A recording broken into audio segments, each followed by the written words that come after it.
Hello, everyone. Welcome to another episode of One on One. I am Tyler Greever. Joining me now is Louisville City head coach Danny Cruz. And Danny, I think you're the only guy in this area who's going to understand when I mention Petersburg, Virginia to anybody, because I'm from Chesterfield, which is 20 minutes outside of Richmond, and Danny's not from Richmond, but he was born in Petersburg.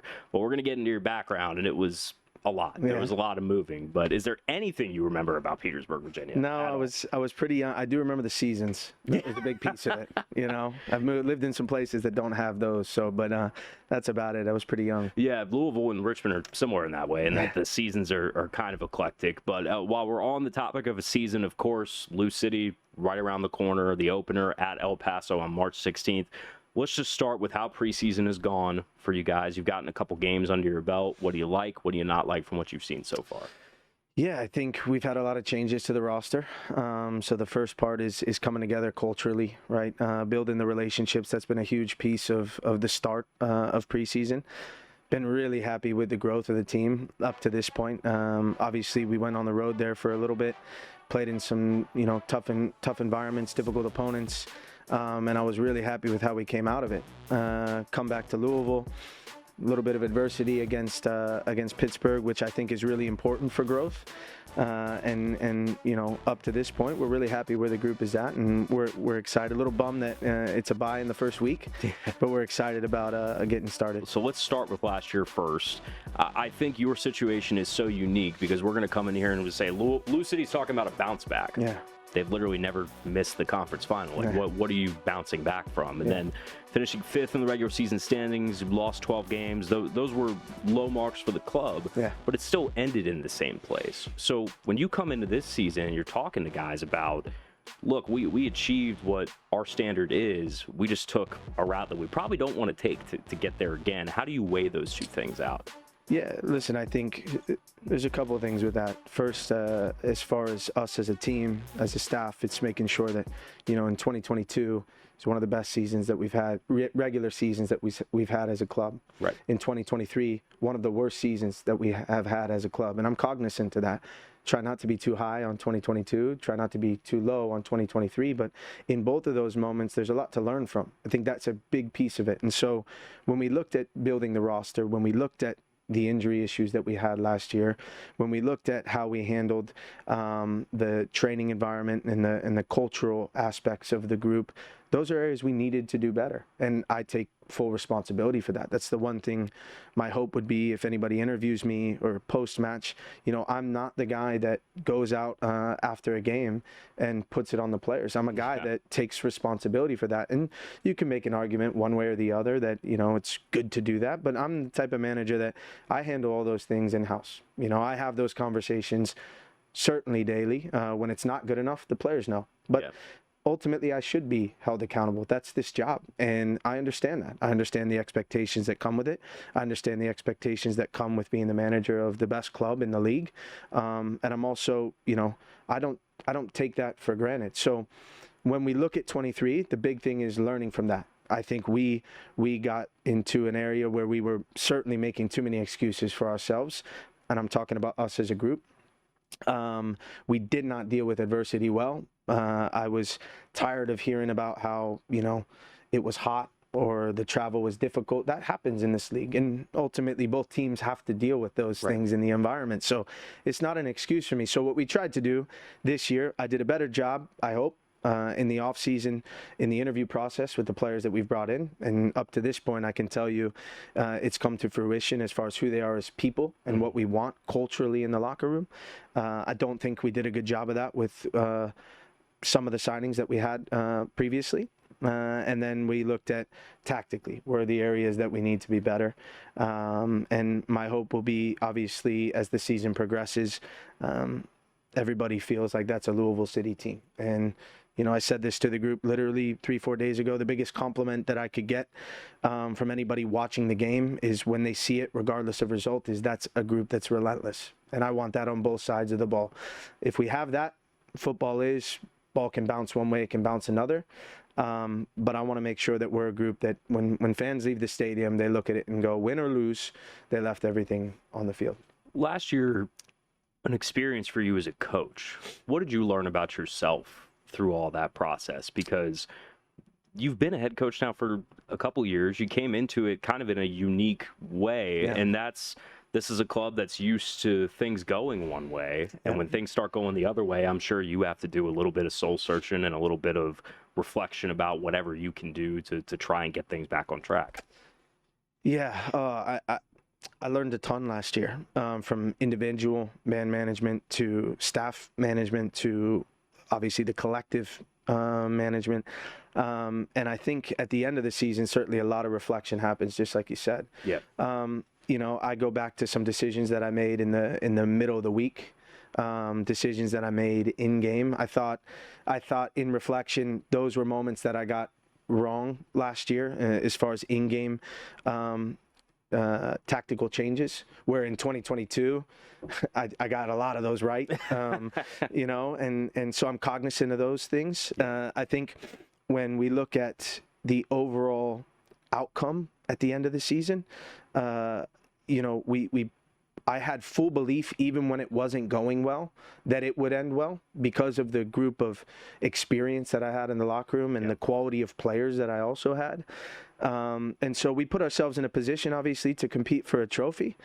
But it's 2 years now in a row where, because of our regular season results, we're on the road for an important game. So we have to go to Charleston. We had to go to Memphis. We had to go to San Antonio for a final. And so the emphasis on the regular season becomes so important because it dictates your path to lifting a trophy, whether that be being at home or on the road. And so, you know, I think there's a lot of different things that I learned throughout the process, but my hope will be that upon that reflection and a lot of the conversations that I have with my staff, with James, with some of my mentors, that I put myself in a position to be a better coach for it. And I firmly believe that I am. As you said, I'm still young. I acknowledge that there's still areas to get better, but I think that whether I've been coaching for 10 years or 4 years, my hope would be the best coaches in the world still feel 10 years in, they have a lot to learn. And so that's kind of those are the things that I'm continually reflecting on and trying to be better. Is there anything that those mentors or the people you go to told you that kind of stuck with you, or something that, I don't want to say like an epiphany or dawning on you, but or just something that's really helped you in that process? I think it's a lot of similar comments would be understanding where you are in your journey, understanding, again, like I was so quick at the end of 2023 to be down on myself as well as a manager, but I wasn't the quickest at the end of 2022 to feel great about myself. Right. So when the times were high, or when we were doing really, really well, I wasn't, you know, self-talking like I was the best manager in the world. But when they were low, I was low on myself, you know, and so a lot of, for them, it's about making sure that you're learning from those moments, growing in those moments. And again, it's cliche and everybody says it, but it really is, especially with management. I feel important that, you know, you don't get too high and you don't get too low. And then from a leadership standpoint, the one thing that I try to do, and I think all of my players would, if you were to interview them separately and ask them, you know, how does he manage you as individuals? I'm honest all the time.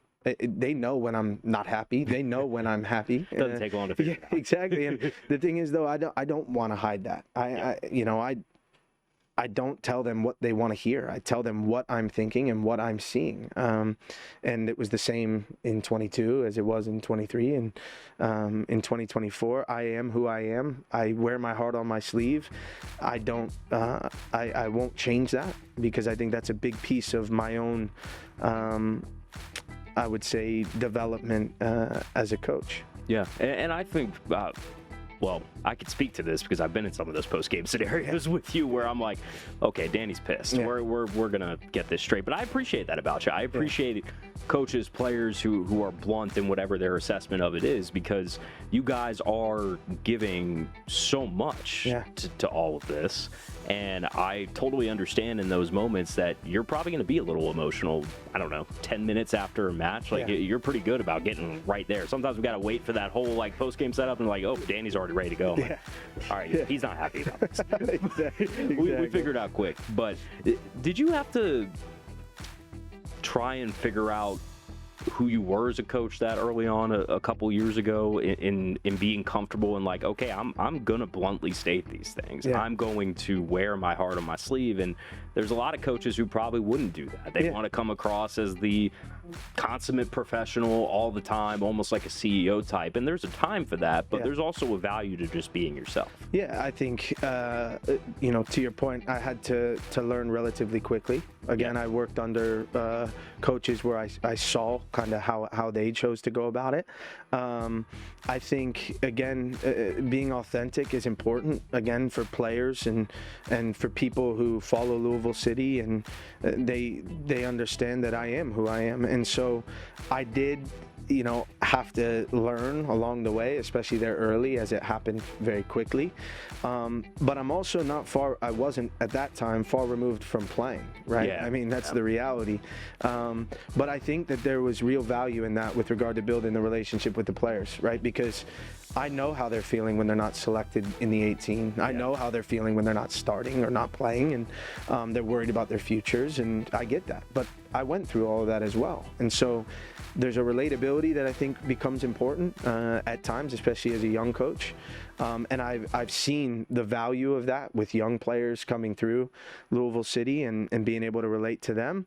But I would tell you that I'm still, as I said, I'm still learning in those moments on, you know, when I don't do something well, I reflect on it and try to see where I can change. And it's the same with how I handle the media after the games. It's the same with how I handle my players. But it's going to continue to be a growth, an area of growth for me, as I said, as it is for, I think, even coaches that are, you know, more experienced with regard to age or years that they've been doing it. You know? Right. And I mentioned the situation you kind of came into, and I want to get back to that because you and John Hackworth have a really great relationship. He's one of your mentors in the sport.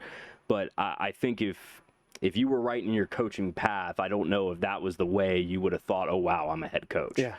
How different are you now compared to when you first took over this job as the head coach in a relatively, I mean, that was a quick change. And it was in the middle of the season, and you didn't really have much time to react to it. You kind of just had to jump into it and go. Yeah.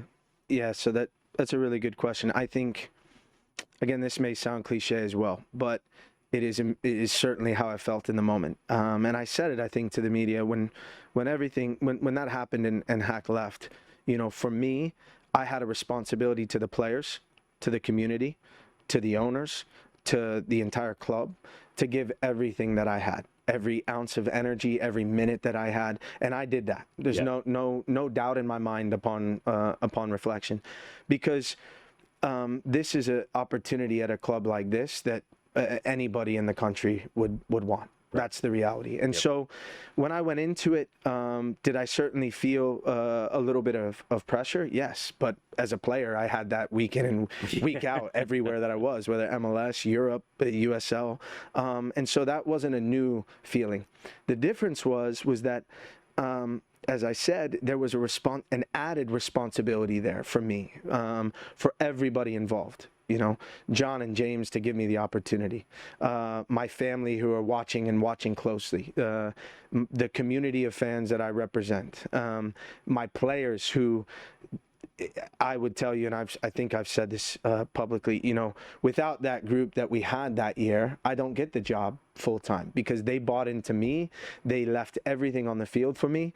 And you never know what way that's going to go in professional sports. That's the reality. So I'll forever be grateful for that. Right. But it happened quickly. And I had a group of people around me that wanted me to succeed, and the resources that I needed to succeed. And, you know, again, that's why also for me, I feel, you know, a sense of responsibility to this organization to ultimately get to the spot where we're lifting 2 trophies at the end of the year and not 1. Did you have a welcome to head coaching moment? Like that we always ask pros, did you have a welcome to the league? And most of the time that, you know, in football, it's like, oh, this guy hit me. And I was like, okay, wow, I'm here. That's not happening in coaching, but the difference in demand for being an assistant to a head coach is pretty vast. You know, what I would say is my welcome to coaching moment, the first couple games didn't go exactly the way that I wanted as a first-time interim head coach. Yeah.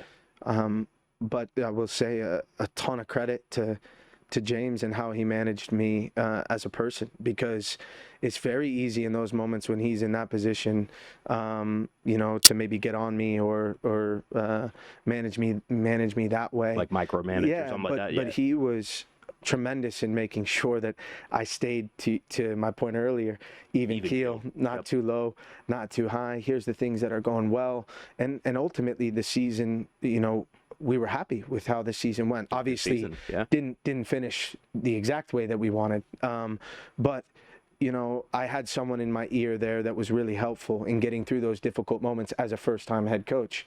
And then we talk about, you know, mentors and those that I have around, and Hack was always a phone call away. You know, if I was, even after how. Oh yeah, really, him and I, you know, he, as you said before, he's a mentor and a friend. And, and you know, I think that's one thing that's really important, is that, you know, I have a mentor in James O'Connor that helps me on a daily basis. I have a mentor in John Hackworth that I can call at any time, and he will pick up and help me through things. And in that first year, I had help. Like I said, I had everything around me that I needed to get through tough moments. I was, what was I at that point? 30 years old, maybe. I mean, I was, and you're starting to date me. Yeah, don't mean to do that. Don't mean to do that. But you know, it was.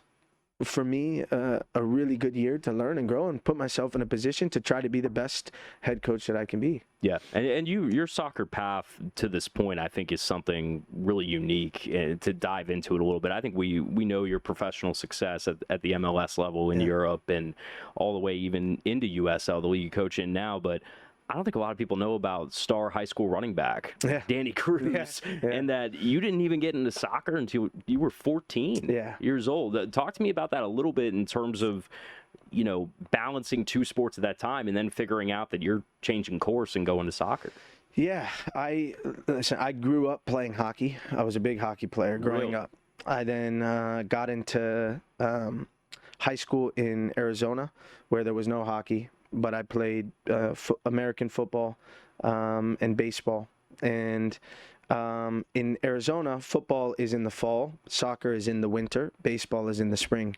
And so after my freshman year of football, I was very fast. I was a running back. Okay. And the soccer coach asked if you know, if I wanted to stay fit for football, and tried out. And I was a sports kid. I was always outside, always playing sports, and I did it. And there was in Arizona, there's just JV and varsity. There's no freshman team or anything like that. So I was on the junior varsity team, and it happened very, very quickly, and I was faster than everybody at the time, and that's why I was able to score a lot of goals with zero technique. And some would tell you that even in MLS that was the same, you know, no technique but faster than people. But you know, I was an American football player, and I loved every minute of it. I loved, you know, everything that went into it, Friday Night Lights and you name it. But I ultimately made the decision that I felt soccer was best for my future. That was a difficult decision to make because I genuinely loved playing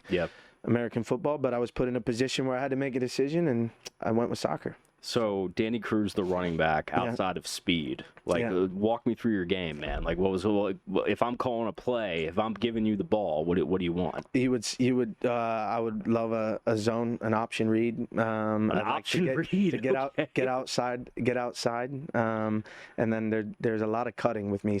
My football coaches, too often I wasn't trying to hit the gap hard enough. I was always trying to get outside and so you were like the lightning to somebody's thunder. There you go. Yeah, exactly. Someone else was no question. Did you play with anybody back then who went on to play like high level college ball? Yeah, the only player, there was two. One, Eric Haig, he played for the Browns. Okay. He was a wide receiver and a corner for us, and then he got drafted, went to the Browns, played 2 or 3 years in the NFL, I think. And he was it, actually. He was it. Some other guys went on to play Division I, ASU, Colorado State, but that was about it. Well, what translated from American football to soccer for you? Or was there something that you noticed when you started going out with the soccer team that said, oh, wow, I've got the skills for this too, and I think I kind of like this? Yeah, I think I really did do it at the time to stay, I would hit the gym from a football perspective in the off season, and then or vice versa, I'd be training for soccer and then go to football. But I think one of the things that for me that I really liked was representing the school and, playing in games, representing the school, whether that be, again, football, soccer or baseball. And that's what I really enjoyed the most about it. For the most part, it kept me busy, and I wanted to stay busy with things that were kind of going on in my life at the time. And so that was really, but then when I got into it, as I said, there wasn't anything, I mean, it was very similar to scoring a goal as it was scoring a touchdown. Same feeling, same. Yeah. So for me, I wanted to keep doing that, and as I said, it was more of a distraction from other things at times as well. But it was something that I loved, for sure. One of the things I read, and I thought this was great, I had to ask you about it, is that you scored 2 touchdowns in like a locally televised game at the time, and your club soccer coach sees it and gives you an ultimatum of like, all right, you got to choose. Yeah. Which one is it going to be? Yep. And you were a team captain for football at that time, and you're choosing soccer over football, and you got to tell your team, hey guys, I'm changing course. Yeah, here. It was really, really difficult. That entire, how it all went down was really, really difficult because I felt no matter what, I was letting people down. And in that time in my life, well, that's how I am now, right? I haven't changed in that piece. That's that's one of the kind of hard things that I deal with consistently. What were you, like 17 at the time? I was 16 because I graduated high school at 17. Okay. So I was 16 years old because it was in the fall of my senior year. And that's a really hard conversation to have. Oh yeah. As a 16-year-old. And so what I was doing was school got out at 2:20. We'd have football practice at 2:30, American football practice at 2:30. Right. I'd be done at 4:30. I'd then get in the car. I would go drive to soccer in the afternoons, and I was doing that every day. Now the thing is that I was somebody that was, I guess you would call it now, I was on scholarship because we didn't have a lot of money, so I couldn't afford the fees to play soccer at the time. But I was doing things so that I could play for the team that I was on at the time. And we had a game on Friday night. There's a thing that they call Friday Night Lights, which is on after all the games in Arizona, or it was. I don't know if they still do it. I'm familiar with local TV. Okay, yeah, there you go. Couple things here. There you go. And my coach, who was really hard on me in general, but I give him a lot of credit because that was helpful for me. Said, listen, it's either one or the other. This isn't, you're not. He saw the 2 touchdowns that I scored. Saturday we had a soccer game. He then pulled me aside at the game, and that's when he, gave me an ultimatum. I then took the weekend to think about it, and ultimately ended up telling everybody on Monday what my decision was. And as you said, it was really difficult because if you think about it, senior year of football, for the guys that you've been with for 4 years, American football, it's a really important year for a lot of people. And to your point before, going to college, getting scholarship offers, all those things. And not to sound conceited or anything like that, but I was an important piece of that team, that's football team. And so to then walk in when they had no idea it was going to come, was really difficult to do to your friends and then to the coaches that had spent 4 years with me. So that was tough, but it was kind of a big boy decision that I had to make at a young age. And I'd like to think that I made the right one. Do you look back on that at all? Like that experience and to have that conversation with people at that young of an age, was that important for you in what you, because you have to have a lot of difficult conversations now. Yeah. Totally different ones with professionals, but it's still, I would think, taught you something about, hey, this is what I'm doing. Some of you might like it, some of you might not. Yeah. But it is what it is. So I think if you were to ask my family and my extended family, they would tell you that throughout my life, at a young age, I had to have a lot of those difficult conversations, period. Really? Okay. And it never got easier for me because, again, it really, really hits me when I'm letting people down, when I'm disappointing people. Yeah. That's the reality of, again, who I am and wearing my heart on my sleeve. And so those conversations never get easier. But I would tell you that even at that age, I was already having to be a little bit more grown up than I think kids have to be, just because of some of the things that I went through. And, you know, it didn't, that decision there in that moment didn't weigh on me any more than the other decisions that I had to make as a young kid. But the reality is I had to make it a difficult one. I was put in a position because of my own decisions to where I had to make a decision. And I went with the one that I felt was, I guess, closest to my heart at the time, what I enjoyed the most and what I actually saw a future in, to be fair, because you already know, being in sports, like the NFL, very difficult to make it. Man, Division I starting running back, I was a little bit short. You were talking to a guy who at 10 years old wanted to be Ray Lewis and then figured out he was not going to be Ray Lewis. Pretty good. I had an English teacher once say, I was a good student. I think I graduated top 5 in my high school class, something like that. And I had an English teacher in, it might have been middle school, and she was like, you got way too big a brain to go in there and bash other people's brains. So I get it. Trust me. I get it. Dreams die very quickly. It's okay. It's exactly. Fine. It's all good. But the things that, the other things you had going on at the time, your dad was in the military. And went to Iraq, Afghanistan quite a bit. I believe I saw you say once you think he did at least 8 tours maybe at that time. I don't mean to assign that to maybe something of what you're talking about, but I would assume that's difficult when wasn't around and is over in an unthinkable situation in so many different regards. Is that part of what you're talking about? Yeah, I think, first I'll say this, you know, my dad and I now are as close as we've ever been. I was a young kid who wanted his dad home.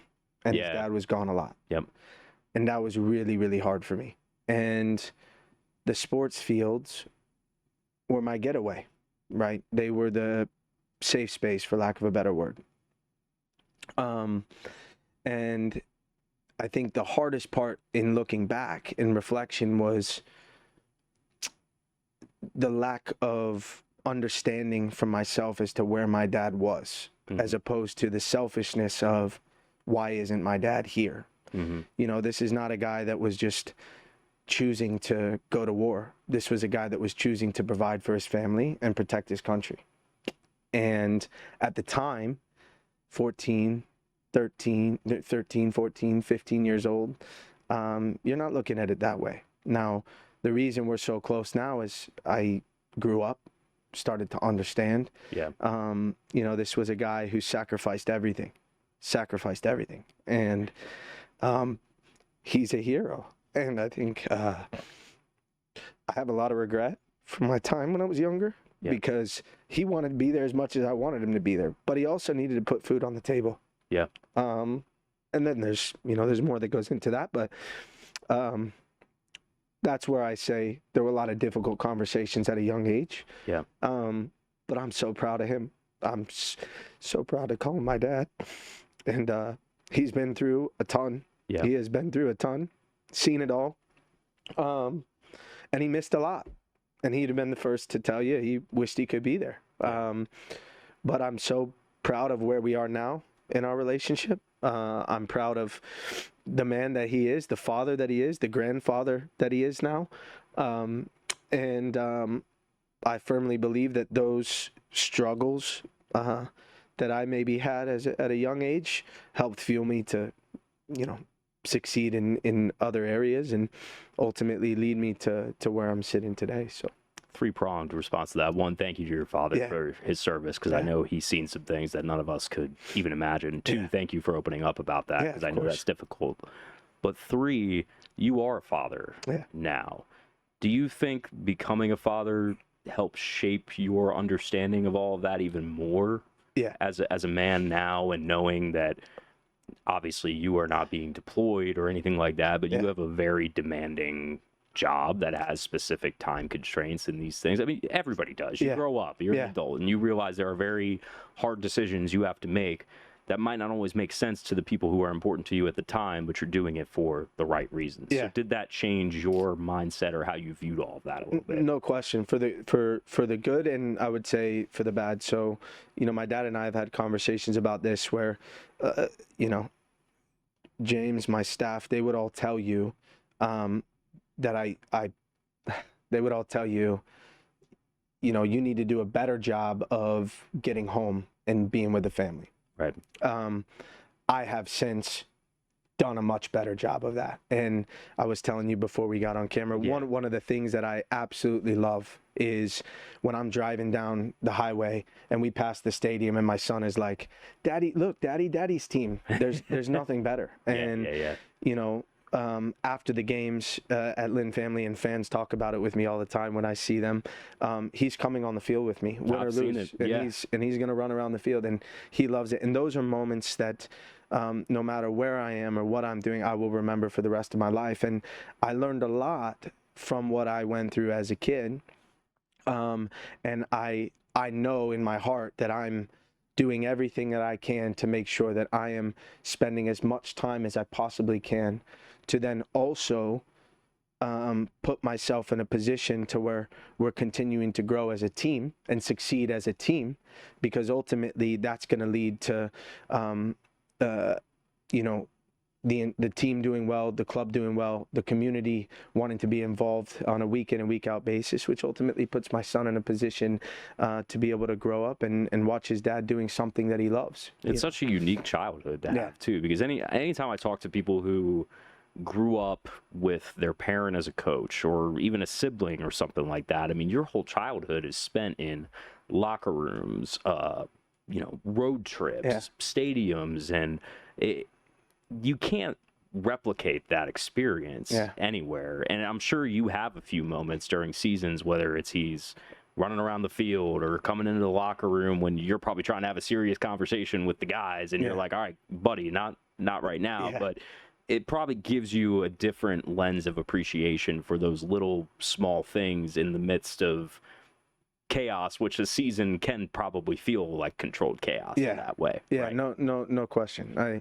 Again, these are you know, the memories that we make, and these are ones that are going to stay with me forever. You know, seeing Santi hold the trophy after you know, we win the conference final, stay with me forever. You know, and again, when I talk about John and James, it's because genuinely those two, they have made it clear to me how important family is, and making sure that you're not, for lack of a better word, neglecting that piece of it for what you're doing. And the balance is really, really important. And when your boss and your owner are speaking that way to you, you really make sure that you're taking that in and understanding it. And that for me is a big piece. It's why I feel I'm able to do some of the things that I'm able to do. You know, my son and I, once a week, no matter what, we go to Parlor and we have a pizza night, and it's just him and I. Right, and it's good pizza. It's good pizza. But we go once a week, and these are things that I know,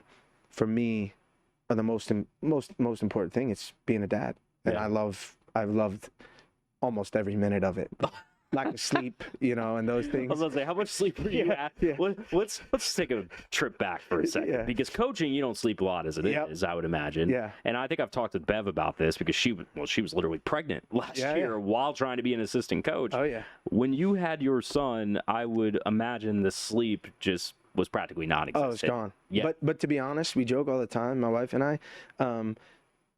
The job helped prepare me for the lack of sleep anyway that came with having a kid. So it was already like, you know, if it was at the time 4 hours a night, you know, what's 2, you know, it's all the same at that point. Because you have like what, 20, 30 something kids, and then include all the academy, you got even more kids. I got a ton of kids, you know, all that I love, just, you know, so. It's crazy, man. And to touch on that, I think Lou City's standing in the American soccer landscape is so unique, and you're a great person to talk to about how the professional structure has changed so much from when you were playing to now. And I think the academy system you guys have, I mean, I don't need to sit here and spell out the guys who come through, whether it's Jonathan Gomez or Josh Winder, or plenty of products who are not only succeeding domestically but internationally in whatever it is they choose to do. Did you start to get a sense of where some of that was going within the club and where it is now in terms of being like, oh, you can go to Louisville, really develop and succeed and win in the league they're playing in, and then if you want to take a step beyond that and really get into the spotlight of this sport, you can do that? When did you kind of get a sense for that? Yeah, I would say even when we first, you know, 2000, you'd be 20, maybe 21. Okay. I mean, we had started to build this thing from, you know, quickly after we had gotten here with obviously the appointment of Mario at the time, and but when we look at the progression of the academy and the growth of the academy and the infrastructure and belief from top to bottom within the organization, there's never a doubt in my mind that we were going to have success with regard to how we're putting these kids in a position to play first team football for Louisville City, for the city that they grew up in Josh's example, Elijah, right? And then B, put them in a position to be able to play at the highest level somewhere else, right? And so I think there's so much that goes into it. Belief from the upper management down to the manager that's putting the players on the field. B, the buy-in from the kids from a young age as they look to come in, and the understanding that you do have and you can earn an opportunity with the first team here. You know, one of the real positives of last year, despite the record, is the most minutes from academy players, obviously, in the history of the club. There's a lot of minutes, right? So when you look at Elijah, Carlos Mogul, Josh Winder, Owen Dam got into a couple games. These are players that are from our backyard that are continuing to develop, and with development comes growing pains at times, but we still put ourselves in a position, to your point, to compete for a trophy and get these kids important minutes as they keep growing. And so, sorry to cut you off. No, you're not cutting me off at all. Trust me, buddy. The floor is yours here. Yeah. I'm just here to ask a few questions. No, you can talk as long as you want. When we look at, you know, losing Josh in the middle of the season, that's a big loss. I would say right? So. Yeah, he's pretty good. But we're so proud of that. It was never even it wasn't a question of is he going to stay, is he not? See, but that's an interesting dynamic for me. Is that obviously your bottom line, end of day, is to win games and win trophies. Yep. But there's another side to your job where you probably have to develop, and I don't want to speak for you here, but like, you know how you feel when you win a game. I would assume the feeling either matches or maybe even exceeds when Josh Winder comes to you and says, "Hey, I'm going to Benfica." Yeah, that's a huge deal. Yeah, right. Yeah, it's again, these are the ownership, from the ownership, you know, to our upper management, to downstairs with us, the belief and the buy-in of us helping players get to where they want to go, but understanding that the goal is to win a championship, right? Yeah. Like but let me put it this way, if we didn't feel we had what we needed to win a championship, then there would have been a lot more questions come the summer of selling Josh. Yeah. But we believe that, right? So I believed it, certainly, right? And so we also made a commitment to him, to his family, to everybody involved that, okay, we believe that this is the best path for you in your future is Benfica, especially after they said we want to go to Benfica. Yeah. And so it was definitely a holistic approach with parents, agent, player, myself, James, looking at all the clubs that were interested in him, which you name it, they were. But again, we are really proud of where these young academy players are. And you know, we're proud of the development of Elijah, of Carlos, of Owen, of Josh, of Jogo, watching where he's gone. But again, we want to make sure that we're continuing to put players in that position to grow, get better, and eventually play for the first team. And the thing I always remember you saying about whether it's Jogo or Josh or any of the academy players is the first thing you're always going to look for is the mentality. Yeah. What do you mean by that I'm sure there's plenty of talented kids who come and say, I want to be in the academy, I want to go to, you know, this UEFA league or whatever it is, and you have to hit them with the reality check of like, all right, that sounds great. Yeah. Here's what goes into that. Yep. What is that? Yeah, so let me give you a couple good examples of what we're talking about with mentality. So with Josh and Jogo at the time, right, they got really close, especially with their age. Yeah. And Elijah as well. These are kids that would come to work in the morning at, you know, call it 7:30 in the morning. Sure. Train in the morning. I'd still be in my office at 5:30 at night, and they're coming back in on their own to do something on the training ground by themselves. At like 16. Years old. Yep. 17 years old, 16 years old.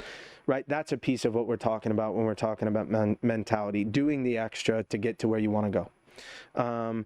But then there's the piece of on the field, how are they developing as people? Are they vocal? Are they quiet because they're younger? Okay. Are they getting stuck in their tackles? Are they worried about pissing off an older player. These are things that we're talking about. And I'd like to be there for some of those days when that happens. Well, let me tell you, those two good examples, they could have cared less if you were 24 years old with a wife or if you were 16 years old. And that's what we mean about from a mentality standpoint with regard to the development of the individual and getting to where they want to go. Yeah. You know, and those kids had it, and that's why they are where they are now.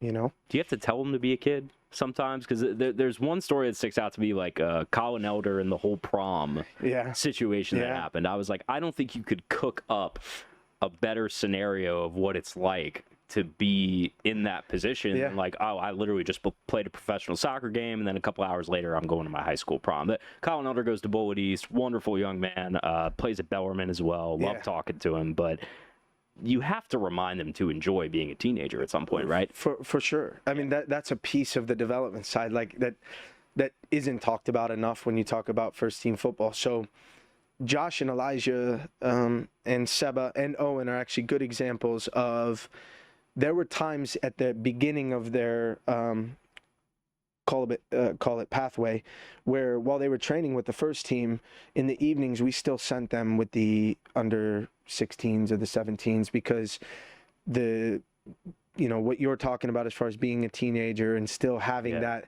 dynamic is really important for the development. If like they're camaraderie, exactly, to where they still feel like a kid. There's nothing wrong with that. In fact, I would say it's a big piece of development, is making sure that they still at times do feel like a kid, because it can be overwhelming. I mean, you're playing with guys that are playing to put food on the table. Yeah. Right, and you're a young kid that you can't comprehend that. There's a wide gap between Brian Ownby and Owen Day. Yeah, it is. A very wide gap. Yeah, and so those are decisions that you make as a club that play a big role in development. Hey, it's not easy to just go, hey, Owen, you're going to train with the 19s tonight. No, because then Owen starts to think, oh, am I not doing well? Oh, am I? Yeah, but no, it's more about be with the kids and talk like a kid and be a kid. That is just as important in their development. And then as they keep moving on to the next phase and the phases that we have, then you start to phase them out of going up with the young kids, mostly because now you're talking about they're playing week in and week out, and you want to make sure physically you're putting them in a position to succeed, right? And so there's so much that goes into it, and there's a lot of people involved in it. But I think up to this point, we've done a really good job of, and when I say we, I'm talking about the whole club of managing those things. Yeah, I'm sure when you were at that age trying to figure out a soccer path, you wish you probably had a similar structure like that, or a facility. We joke about it all the time now. Oh my God, I didn't have any of this, not at all. There weren't really academies when I was coming up. It was still club teams, But you've had the benefit of making it through that and succeeding in the American soccer landscape, and I feel like it is one that, even as we sit here now, is ever changing. And not only how you guys operate, but how us as an audience consume it, because I still think there's people locally who are like, wait, what is the academy? Like, how does that all work exactly? Because we're so used to, football. You go play college football somewhere and you go to the NFL. Like, that's not how it always works in soccer. You can be a professional at 16, 17 years old.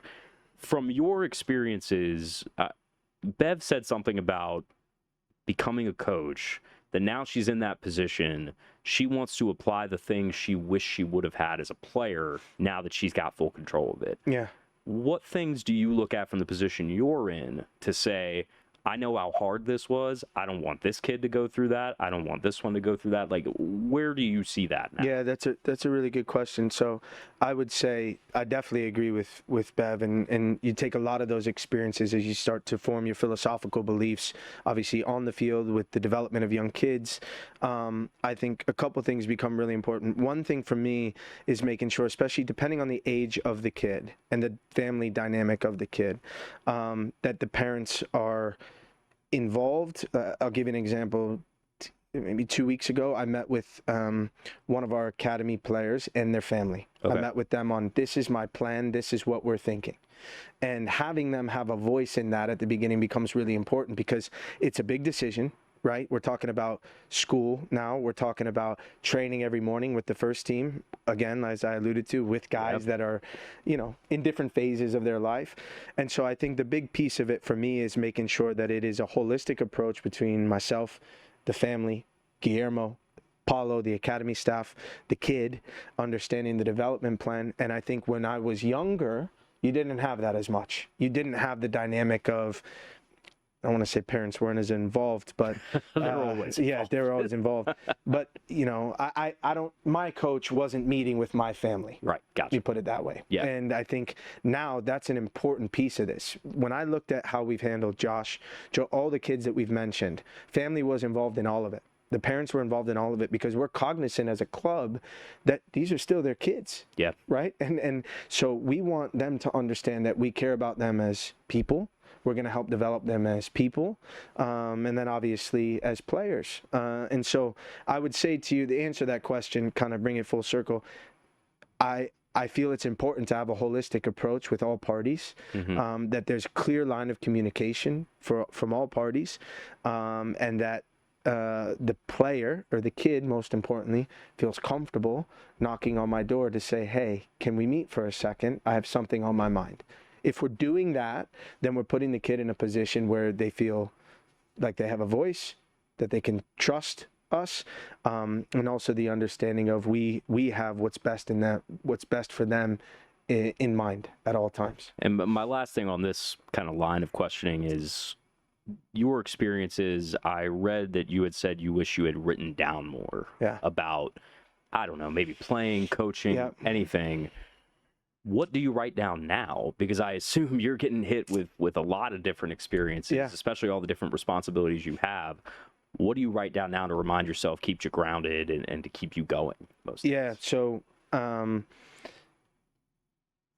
have a book that you guys see me carry out every single game, and that is something that I'm constantly writing in, and it's things like the conversations that I had with the family. Right, to make sure that upon reflection I can go back. Is it like a little black book? Yeah, or something? little black I've book. seen it. Yeah. Okay. Yep.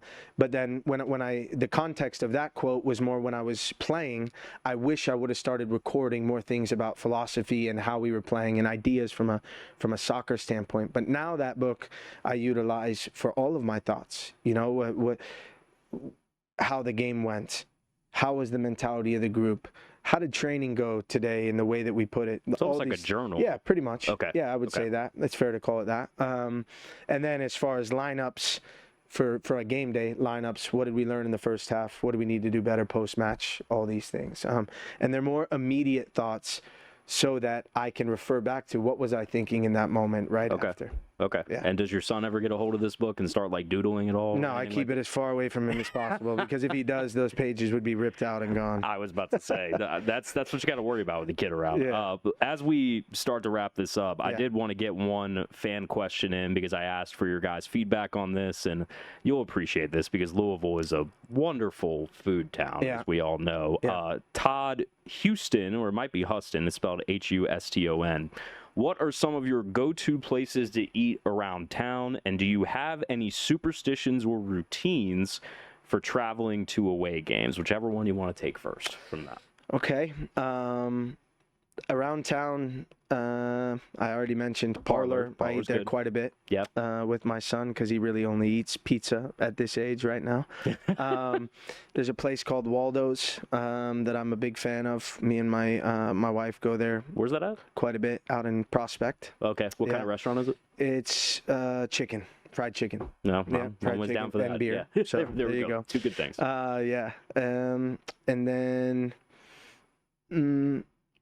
downtown, let's see. That's tough. Because the racing ladies are big on the coffee scene. Yeah, I know that. They're pretty big on, Quills and Heine Brothers and Racing Lavender Boost. You can go get one. See that? Yeah, I don't even work for anybody here, and I'm doing sponsorship plugs. It's ridiculous. I love it. We go to Nulu quite a bit, so I used to live down there. Yeah, Emmy Squared. And then I actually tried recently. I'm gonna forget the name of it, but it's a new restaurant. Bodeguita. Big Yellow House, guacamole. I like guacamole. I like guacamole's very good. Honestly, I haven't really found a place that I don't like in Louisville. And if you name it, I've probably been there. Be fair, usually how I feel most days. Superstitions or anything when you go to even as a player and a coach. I think you guys probably already know this, but if we win a game, if we win a game or we draw a game, you will see me wear the same thing that I wore the week before. No matter what. We've definitely had this conversation. So I don't change that, and my process as far as on the road doesn't change at all for the most part. So there's no, I wouldn't call it a superstitions as far as week to week. Yeah. I would call it, if I do something one week and we win the game, I will be doing the exact same thing as far as for my own process the following week. See, then the team videographer and photographer really has to not like you when it comes to, like, because when that's the thing now, when players walk in, we got to get the photos or the videos of whatever the hell they're wearing that day. And if you guys won, then you just spoiled it for them. No, they don't even have to take your photo walking into the facility that day. To be honest, though, I'm there so early, they don't even get to get mine anyway. They don't even get. They're probably furious about that. Hashtag grind. Exactly.